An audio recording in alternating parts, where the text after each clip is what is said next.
কি হবে পরিস্থিতি এই মুহূর্তে বেগবাগানে?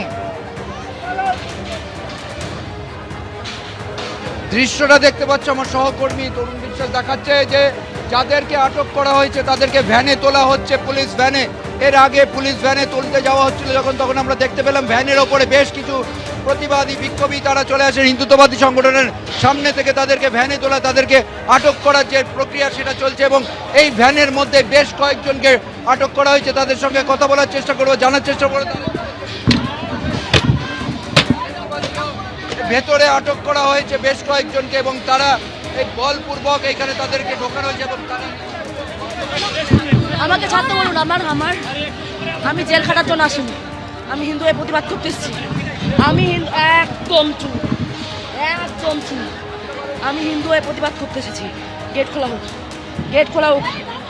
দেখতে পাচ্ছ এইখানে একের পর এক যারা বিক্ষোভ দেখাতে এসেছিল তাদেরকে প্রথমে ব্যারিকেডের বাইরে বের করা হয় এবং তারপরে ফের আটক করা হয়েছে এই ভ্যানের ওপরে। সামনের দৃশ্যটা আমার সহকর্মী দেখাচ্ছে, দেখতে পাচ্ছ কি সঞ্জয় শাস্ত্রী হিন্দু জাগরণ মঞ্চের ও যারা তিনি এই মুহূর্তে বসে রয়েছেন, পুলিশ তাদেরকে সরানোর চেষ্টা করছে।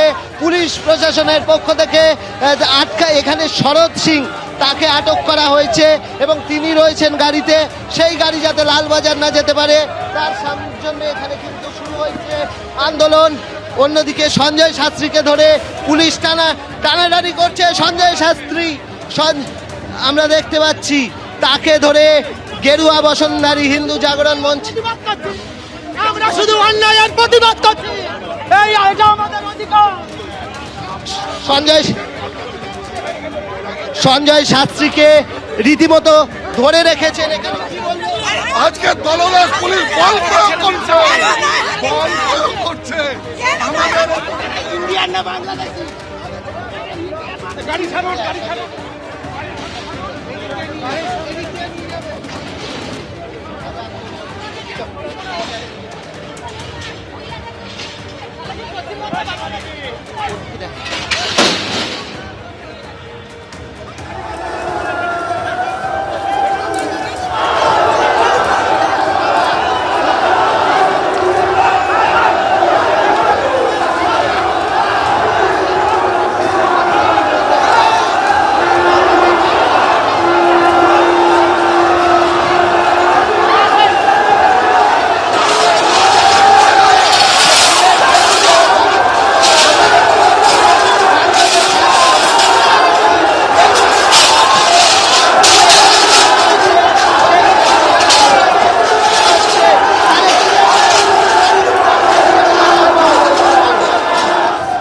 বেগবাগান মোড়ের কাছে যারা বিক্ষোভকারী তাদেরকে ধাক্কা মেরে হটিয়ে দেওয়া হচ্ছে। এজিসি বস রোডের ঠিক সামনে ব্যারিকেড করা হয়েছে যাতে এলাকায় কোনো বিক্ষোভকারী হিন্দুত্ববাদী সংগঠনের যারা এসছে তাদের কেউ না থাকে। পুরো জায়গাটাকে পরিষ্কার করা, তাদেরকে বের করে দেওয়ার জন্যে যা করা দরকার সেই পুলিশের পক্ষ থেকে করা হচ্ছে।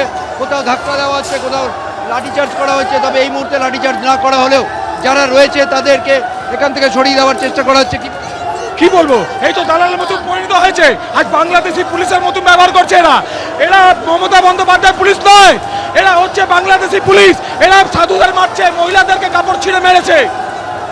দেখতে পাচ্ছ ফের যারা বিক্ষোভ, আমরা দেখতে পাচ্ছি গাড়ি নিয়ে বেরোচ্ছে পুলিশের পক্ষ থেকে। এখান থেকে যাদেরকে আটক করা হয়েছে তাদেরকে এই মুহূর্তে লালবাজারে নিয়ে যাওয়া হলো। পুলিশের গাড়ি এই মুহূর্তে বেরিয়ে গেল এখান থেকে। পুলিশের পক্ষ থেকে যাদেরকে আটক করা হয়েছিল তাদেরকে নিয়ে কিন্তু লালবাজারের উদ্দেশ্যে গাড়ি বেরিয়ে গেল। এই গাড়িকে গিয়ে আটকানোর চেষ্টা হয়েছিল এবং পরিস্থিতি কিন্তু এখনো যথেষ্ট উত্তপ্ত হয়ে রয়েছে এবং পুলিশ চেষ্টা করছে এই উত্তেজনা প্রশমিত করার। আরও একটি গাড়ি রয়েছে পুলিশ।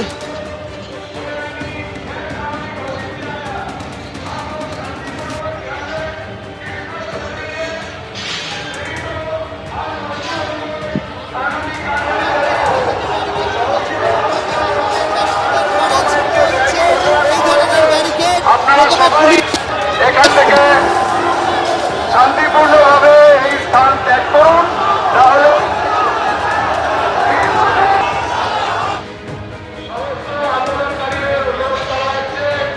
আপনাদের এই জমায়েতকে বেআইনি ঘোষণা করা হয়েছে। আপনারা দয়া করে এখান থেকে শান্তিপূর্ণভাবে এই জায়গা পরিত্যাগ করুন, নাহলে আমরা আইনানুগ ব্যবস্থা নিতে বাধ্য থাকবো। सभी आंदोलनकारियों से अनुरोध है कि आप लोग जितना जल्द हो सके शांतिपूर्वक ये जगह त्याग कीजिए, वरना हम लोग कानूनी कार्रवाई करने पे मजबूर होंगे। धन्यवाद।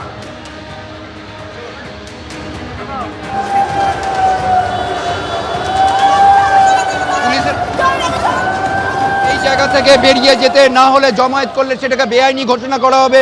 এই ঘোষণার পরই আমরা দেখতে পেলাম যে গাড়িতে করে যারা বিক্ষোভকারী তারা বেরিয়ে যাচ্ছেন। পুলিশের পক্ষ থেকে স্পষ্ট ভাষায় ঘোষণা করে দেওয়া হলো যে এইখানে জমায়েত করা বেআইনি, আইন অনুযায়ী এখানে জমায়েত বেআইনি ঘোষণা করা হলো এবং তারা যেন যে এখানে থাকবে জমায়েত করে তাদেরকে গ্রেপ্তার করা হবে বা তাদেরকে বিরুদ্ধে আইনানুগ পদক্ষেপ করা হবে। সেই ঘোষণার পরই দেখা যাচ্ছে যে পুলিশের পক্ষ থেকে তারা ফের বিশাল বাহিনী একদম এই জিসি বোস রোডের দিকে চলে যাচ্ছে, বেগবাগান মোড়ের দিকে। আর অন্যদিকে এই হিন্দুত্ববাদী সংগঠনের যারা ছিলেন তারা এই জায়গা থেকে বেরিয়ে গেছেন। আমার সহকর্মী দেখাচ্ছে যে ব্যারিকেড করা আছে বাংলাদেশ দূতাবাসের দিকে, সেইখানে ব্যারিকেডের ভেতরে যাতে কেউ না থাকে।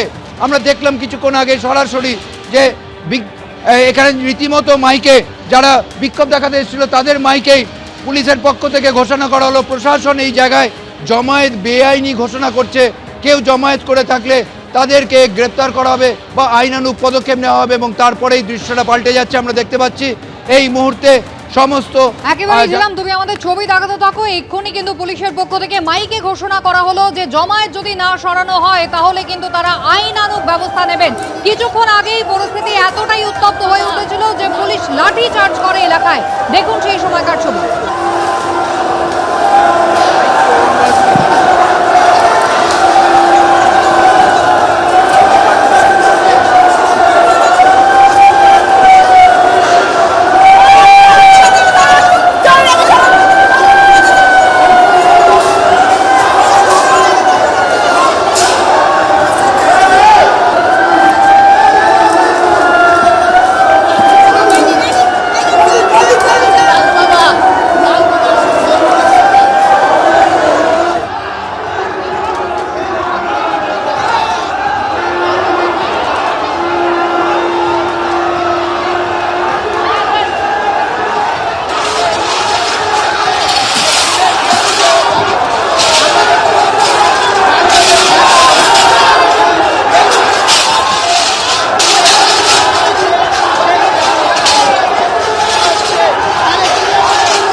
হত্যার ঘটনার প্রতিবাদে আজকে হিন্দুত্ববাদী সংগঠনগুলো তারা এই মিছিলের আয়োজন করে।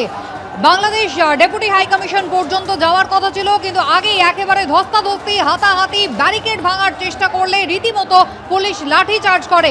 অর্ণব মুখোপাধ্যায় আমাদের প্রতিনিধি রয়েছেন এই মুহূর্তে সরাসরি আমাদের সঙ্গে। অর্ণব, এখন ঠিক কি পরিস্থিতি?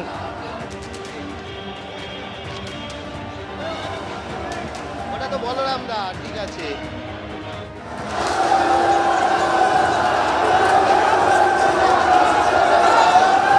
সেই উত্তপ্ত পরিস্থিতির ছবি আপনারা দেখতে পাচ্ছেন। একেবারে গেরুয়া পতাকা নিয়ে তারা পথে নেমে পড়েন এবং হাতাহাতি ধস্তাধস্তি শুরু হয়ে যায়। ব্যারিকেড ভাঙার চেষ্টা শুরু করলে পুলিশ তাদের বাধা দেয় এবং শেষ পর্যন্ত পুলিশ লাঠি চার্জ করে। বেশ কয়েকজন আহত হয়েছেন, মাটিতে লুটিয়ে পড়েছেন তারা। এবিপি আনন্দ, এগিয়ে থাকে, এগিয়ে রাখে।